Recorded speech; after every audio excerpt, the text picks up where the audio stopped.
What's up, everybody? Welcome back to another episode of the Creative Rise Podcast. If you are watching, we are not in the studio. We are actually down here in Noosa, Australia, in Queensland. In Queensland. We are loving it. We had an ocean dip this morning. We had Little- pastries. We just came from New Zealand last night, so we woke up at like 5 a.m. because of the time change. For we're looking, We're stoked. You woke up at 5 a.m.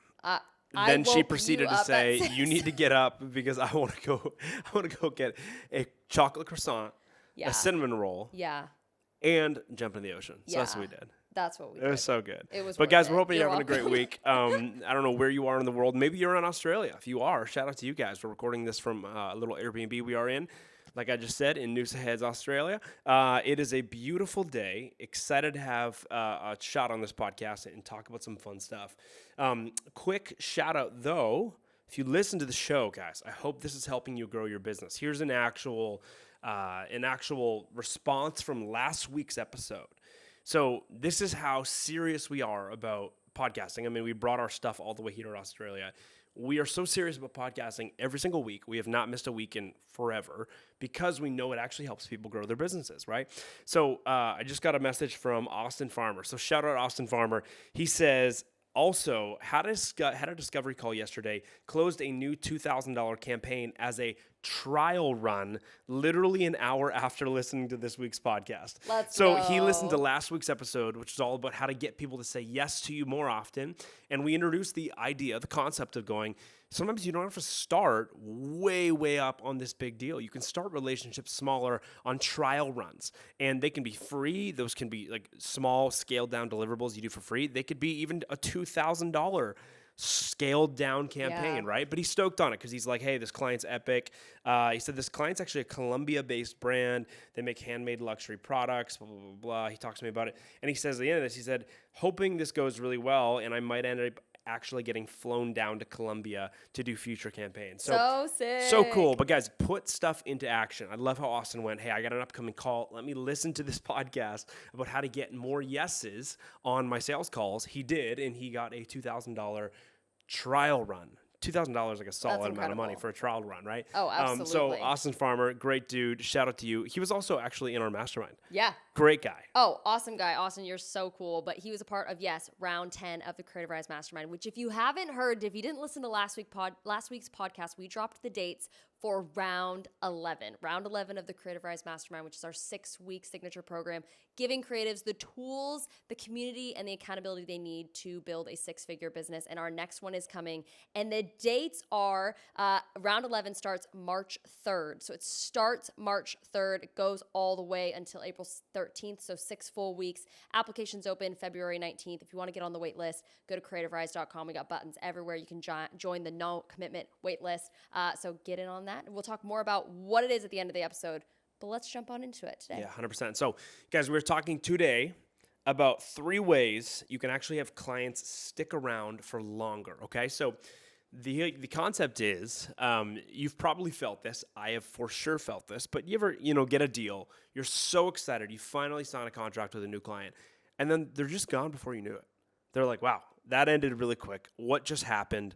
They canceled on me early, or they didn't want to re-sign when I thought they were going to want to re-sign, right? And you hear things like, hey, no hard feelings, but you just weren't the right fit, or, you guys didn't meet expectations, or, hey, Joey, you were just too expensive, which really means that my value wasn't there, right? I wasn't giving enough value to the client. Like, that is a horrible thing to feel. It stings. It's happened to me. I know it's happened to you. It's probably happened to you listening. If it hasn't happened to you, it's going to happen to you unless you finish this podcast episode. Maybe you'll have it happen to you way less.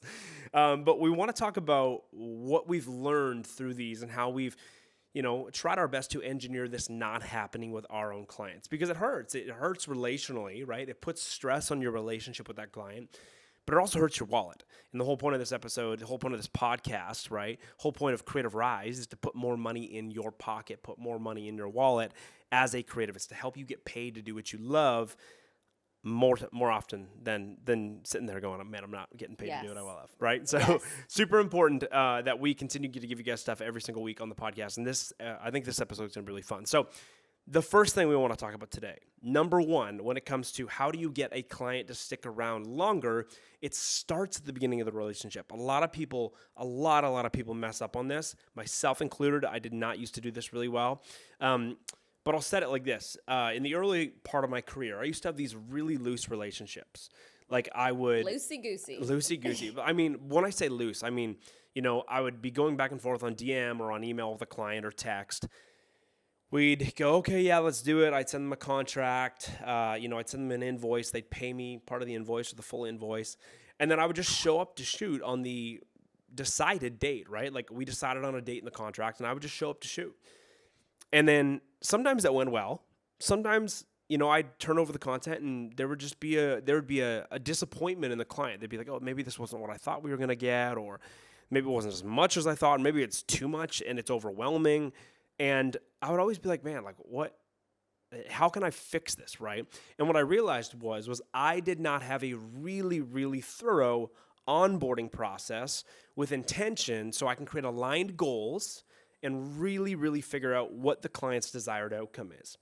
And the reason why this is a problem is because when you cannot figure out those things, and then additionally, you cannot figure out deadlines for those things, your client has an expectation that's unspoken, and an unspoken expectation will always, always, always probably leave the client, discouraged with the end result. That's good. And so it's super important that if you want to keep clients around longer, number one is you have to onboard them with intention. So what does that actually look like? Well, though what I talked about earlier sounds simple, meaning like it was just super streamlined, a couple emails, set up a contract, get them an invoice, and then I show up to shoot.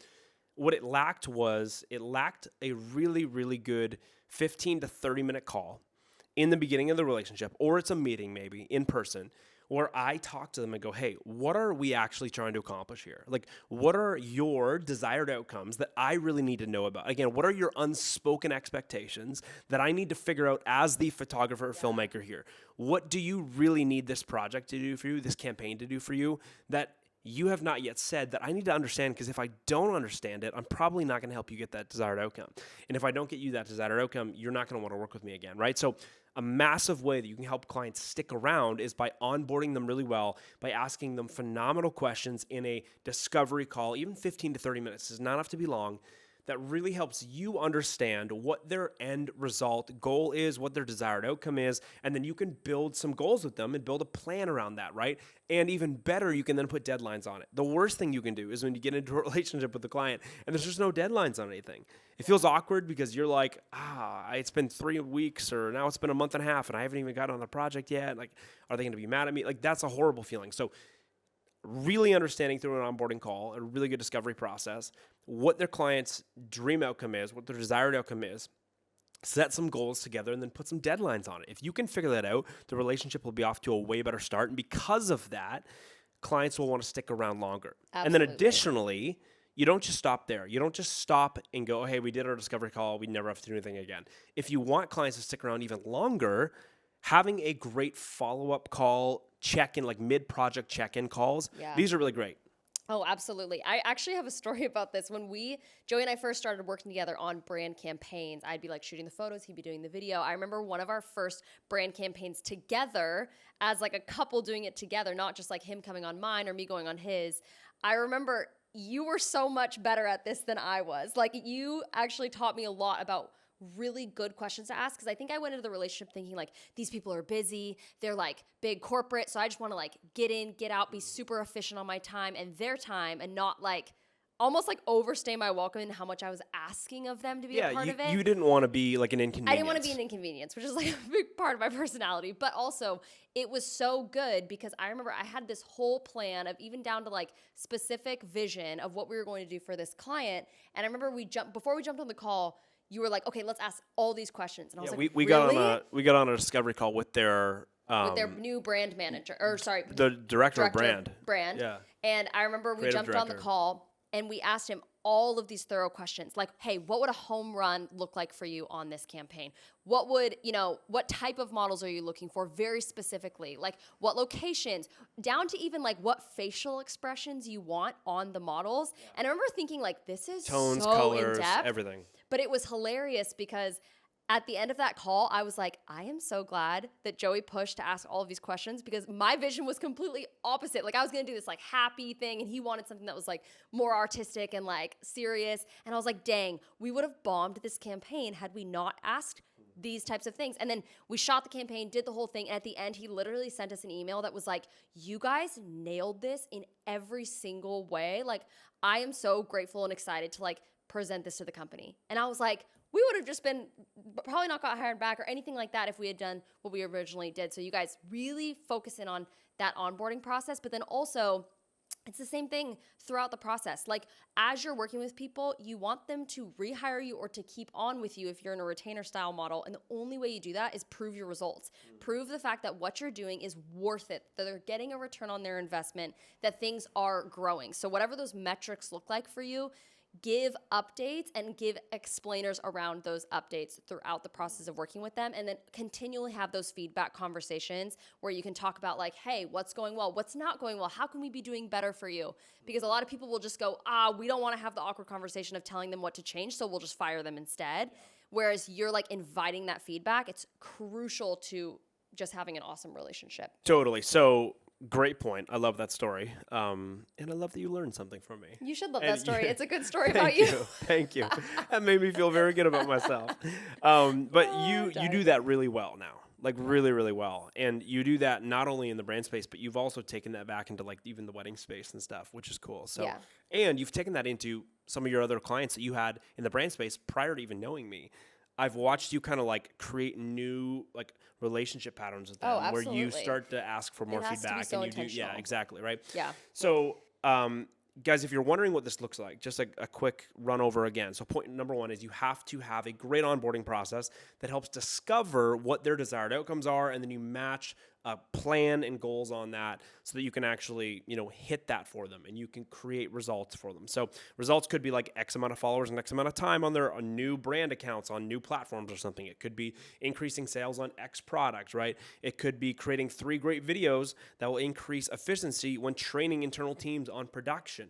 It could be a 60-second sales video that helps their sales team with outbound sales, right? Because they've now got a visual that their sales team can use, and it's not just them blowing smoke over the phone. They can say, hey, click on this video if you want to see how we're creating impact for our clients. Like, you've got to figure out what that end result they want is so you can actually reverse engineer and create it for that client. So Good. really encourage you to do that. So the takeaway for point number one is a 15 to 30-minute meeting to onboard clients by discovering what their desired outcome is, creating a plan with them to actually get them there, and then putting deadlines on that is going to keep you in business longer, and it's going to keep these clients wanting to work with you much longer than if you do not do that. Yeah. Very important. That's so good. Okay, number one was like a wealth of information. These next two, a little bit quicker, but again, just as valuable. Number two is communicate more often and clearer than you feel you need to. So again, stop thinking like, I'm an inconvenience for communicating.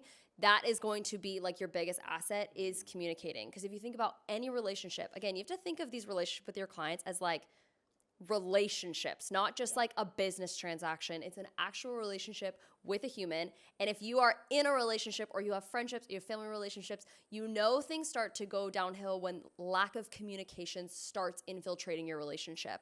So if you don't communicate clearly with your clients, you will most likely lose them. Just how if you don't communicate in a relationship, that relationship starts to dwindle and disappear. So focus on really clear communication. And what that could look like is like telling your client, hey, this is how best to communicate with me. Or what is the best way to communicate with you? Is it text, email, Slack? Like what's going to be the best thing that works for you? And just making it very clear of like when they can be expecting responses, where they should be communicating.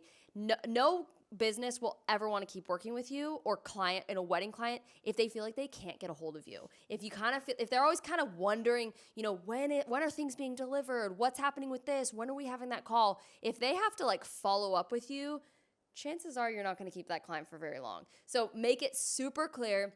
If you have to have like a little roadmap of communication for yourself of like, this is when, they inquire, they're going to respond back in 24 hours. And then from there, I send them this form. And then I send them this form 3 months later, whatever it is, make sure you know your own plan of attack on communication and then clearly communicate that with the client. Communication is key.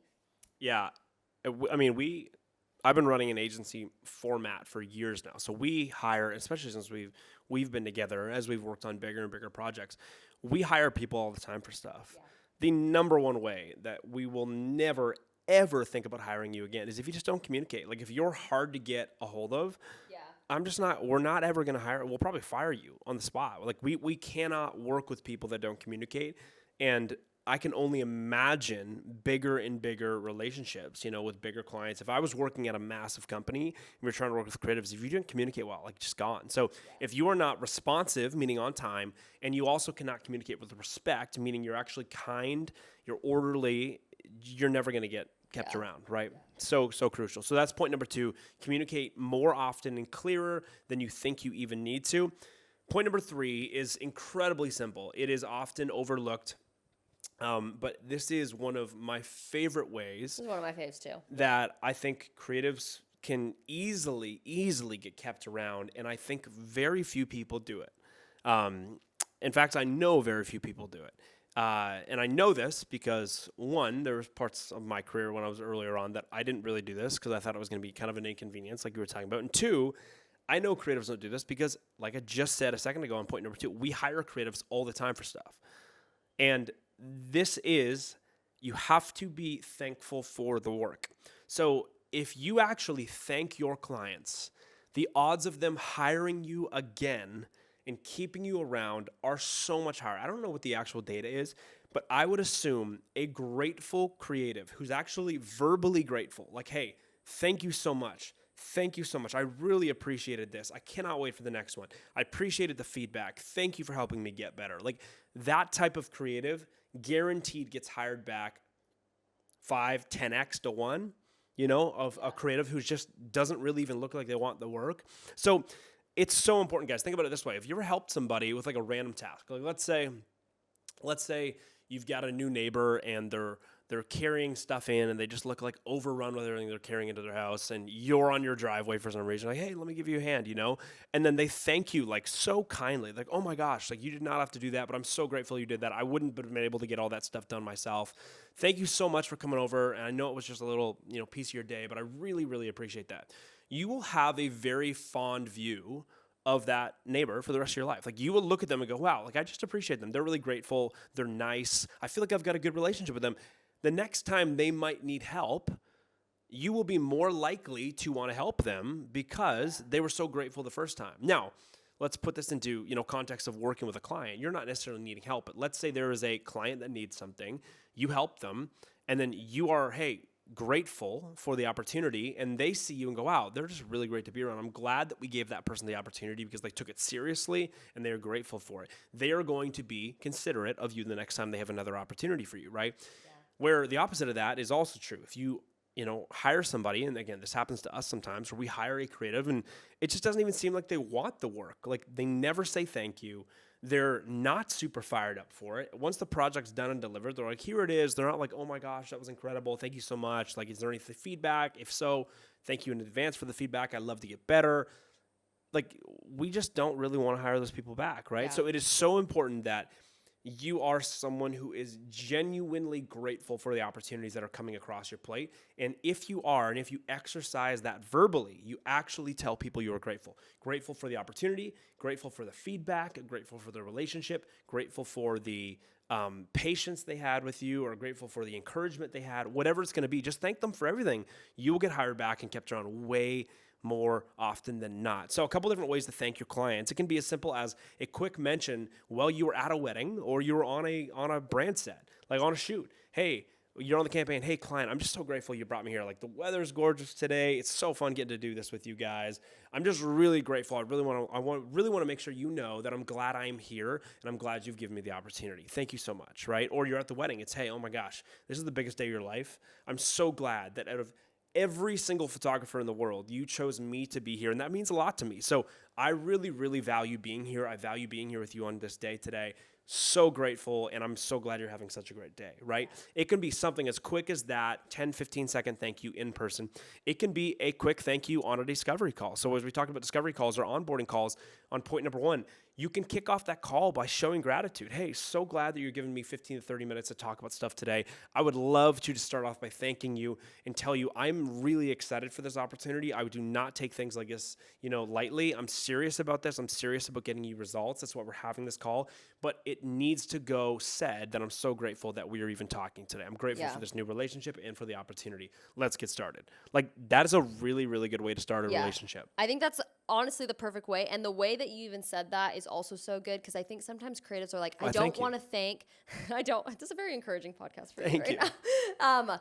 I think a lot of creatives are maybe like, I don't want to act super grateful because it'll make me look new or it'll make me look desperate. And I just want to say, like, if you're like trying to come off as like, oh, I don't need this, like, look how good I am or busy I am or whatever, and you kind of make your clients feel like you're not grateful for them, you're just not going to be working with people for very long. The people, honestly, that are doing the best are usually the most grateful, and they're very outwardly grateful for their clients. And the people that we've worked with who we honestly respect the most are the people who they're huge and they're massive and they are so choosy on what they take, but they are also so grateful and they're so expressive about their gratitude. Like, we work with even our clients who are like, celebrity status, all these people who've done all these multi-million-dollar companies. They're the most grateful people we know. And they're the most verbally grateful people we know. So very affirming. Super affirming. So you guys do that with your clients. It will help you keep your clients and keep that relationship going, which is super cool. Yeah, I mean, it can be a gratitude email, super quick. It can be a shout out on socials. Shout your clients out on socials. Say, hey, I'm super grateful. These guys are my clients.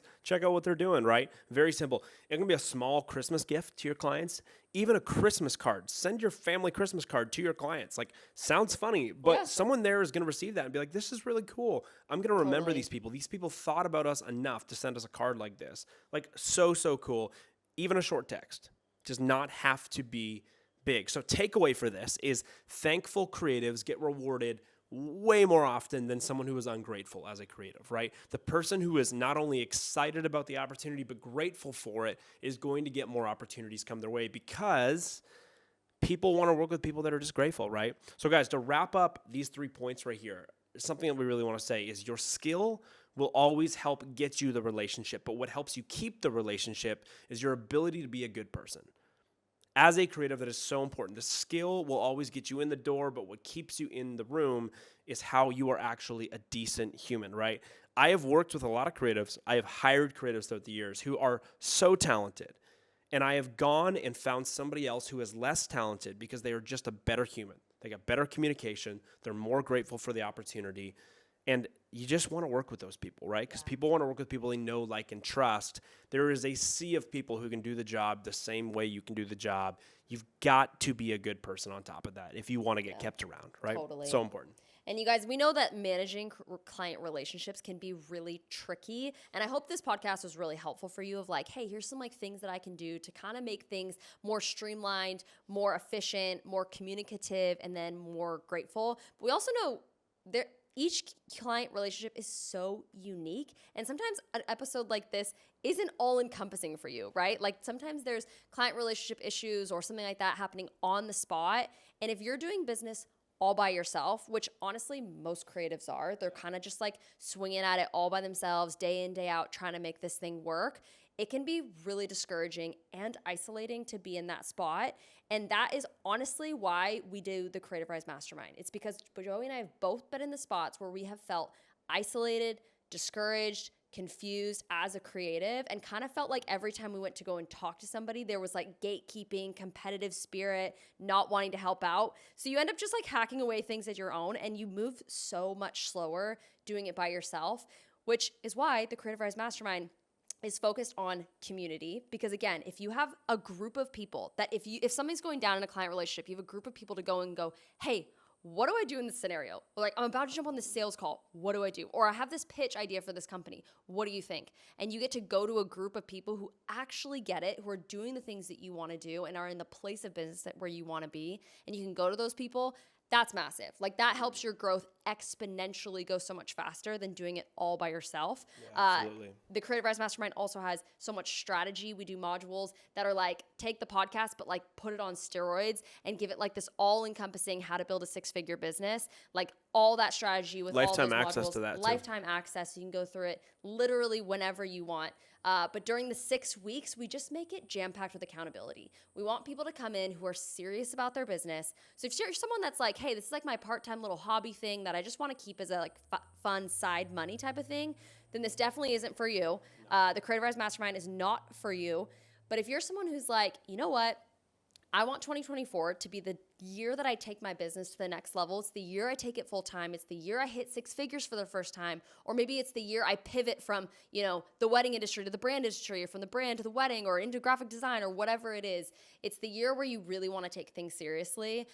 I would say seriously consider the Creative Rise Mastermind, because it is literally, in our opinion, and again, we're biased, but it's our opinion of it is the best place on the internet to build a 6-figure creative business. Well, that's the goal, right? And That's that what is we've the been goal. building for 4 years. And one of the reasons why it is the best place, in our opinion, and you kind of alluded to this, but there is such a sense of accountability. You cannot get left behind, and that's intentional. Like, I think, the wave of online education that people are, getting access to is incredible. As someone who grew up in the education system that didn't feel like I really fit in or found ways to benefit a ton just from the way I learned, the styles I learned and everything. I love the new wave of, hey, you can kind of get educated on anything you want on the internet now. One of the problems with that, though, is a lot of people get excited about something, they buy into something, they get access to something, and they never do anything with it because it's not actually structured with insane accountability. And that is the big difference about the Creative Rise Mastermind. Coming from someone who had struggles in school because I did not feel like it fit me, that I didn't fit in the box, we take that into consideration highly, highly, highly when it comes to what we do at Creative Rise, because it would be a massive failure for us. Someone was actually asking me about this the other day, like, well, what's the success rate of people actually getting through all 6 weeks? And I was like, 100%. Like like everyone always finishes, There's They're no like drop-off. they're like a family. There's zero drop off. And people were shocked with that. They were like, wow. And I was like, well, it's because of the accountability systems that we build in. It's because of the intention and the actual desire from Christy and I to actually help people build businesses. So this is something you will not get left behind on if you are considering it. Super excited for you. If you are, 2024 is going to be an epic year. We are going to be working with about 70 to 75 businesses throughout 2 rounds of the Creative Rise Mastermind this year. You got to get in. So make sure you jump on in. Round 11 is coming up. Join the waitlist, creativerise.com. You can get all the info. You can also join the waitlist there. And if you have any questions about it, just DM us. We'd love to chat with you about it, give you all the information you need to make a great decision for yourself to see if it would be the right fit to help you get to where you want to get to this year with your business. So other than that, guys, thanks for listening to today's show. Make sure, as we said last week, we were jamming on reviews a bunch last week. Please leave us a 5-star rating and written review if you enjoy the show. It's one of the best ways the show grows. But the even better way the show grows is by taking a screenshot of this, post it on your Instagram story, tag us so we can see it, we can thank you, we can connect with you on there, and it just lets everybody else who that is also a creative go, wow, she or he is listening to the show and it's helping them with their business. I should probably listen to that too. It's a great way to help out your friends, your peers in the creative industry. So we'll catch you next week, guys, on episode, I think it's 159 next week. Crazy. See you then. Crazy. See you guys.